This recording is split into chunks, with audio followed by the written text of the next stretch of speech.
fine. Your takeaway, we talked about being an okay position going back. You thought you were going back too far one way, or you moved on. There you go. So the takeaway now, over your toe line, that there's probably, yeah, just about okay, to be fair. Yeah, I mean, as long as the club's still in the camera, I mean, the ones before were sort of disappearing out there, so we're okay there, okay. That club face now is in a position where we can get to the top of the backswing before, as your club would go back, you get to the top of the backswing here now, and you lose a lot of stability that the club would just disappear down the back end. The longer that club travels, the more open the club gets, and the further behind the club has got, the less control you've got. When you get there, that's going to be great. You go a little bit further, even so it's a much more solid position there now, and the club has got time to come back down and catch up with the body. If the club's got to travel that bit further, it can't catch up. The body unwinds sometimes when you start bringing the golf club down there now.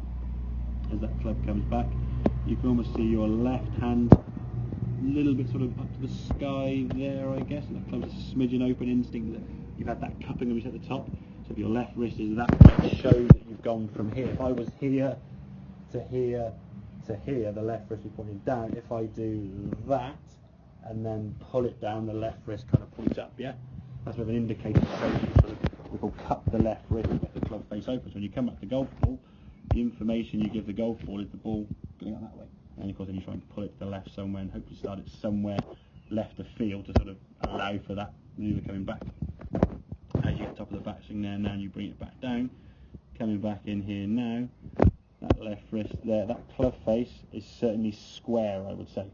That's vertically pointing there, okay, which is okay, gives you a chance. We could almost get it a little bit turned down more, but it's an improvement there. Club face back to the golf ball, not too bad there in terms of being slightly square to target. Ball then can release, and the ball can then go towards target. Release of that golf club's pretty good, to be fair. Starts on the thigh line. Less of a block. Yeah, exactly. Exactly. And I think that block's always going to be something you've always had in your game, because your swing was wristless in the past. We put the wrist in to try and set the golf club correctly, and your bad shot was a massive hook, wasn't it, the first one? Basically there's no wrist hinge at all. So it's that combination of having enough wrist hinge, enough body, and all those sort of things that add up together. By having less wrist, the club face stays more closed. More wrist, it stays more open. Left elbow this way, keeps it to the right. Left elbow sits towards the left. It's finding that mix and blend. But I suppose in some ways, from your point of view, feels comfortable.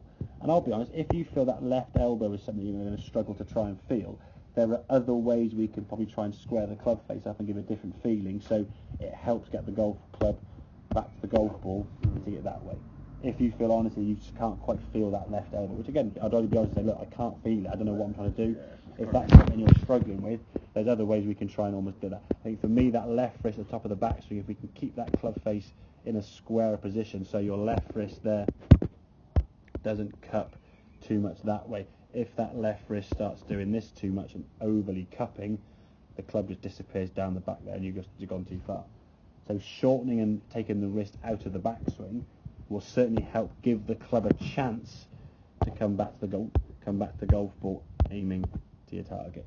If you overhinge the wrist and you overswing, then when your body unwinds, and if you can't feel that left elbow bending as much as we need to, the club face is unfortunately aiming in that direction. You're going to get your shot starting down the sort of right side there, just drifting into trees as we get there. So maybe focus more on that. The takeaway's good. I think the work on that takeaway there's fine, as long as we keep it over the toe line. That's okay there. A bit further, that's about there. Okay, that's an okay position there. It's not too far inside. Your hands again are underneath your shoulders in a good position. Okay, it's from there now that transition to the top, keeping that club face in line with that left arm there, and the left wrist doesn't want to be too cupping, as we call it. Okay, keep that flat. I'll keep the club face in a slightly more closed position. That will help that left elbow if you're struggling with that left elbow position. Does that make sense? Yeah, good, so, pretty good. Wristless in terms of the backswing sensation. What felt, wrist is still quite a long backswing anyway. But try and get that sensation. This is good. Top of the backswing, feel there's less wrist in the backswing, the club's not travelling back as far. It will give you more control of the club head, and you'll be able to get that club back to the ball squarer, give that ball a chance.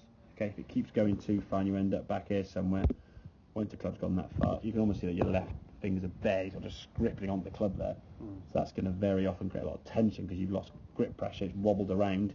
Squeeze it coming down, you squeeze it coming down, that through back sort of get that same position you were getting before.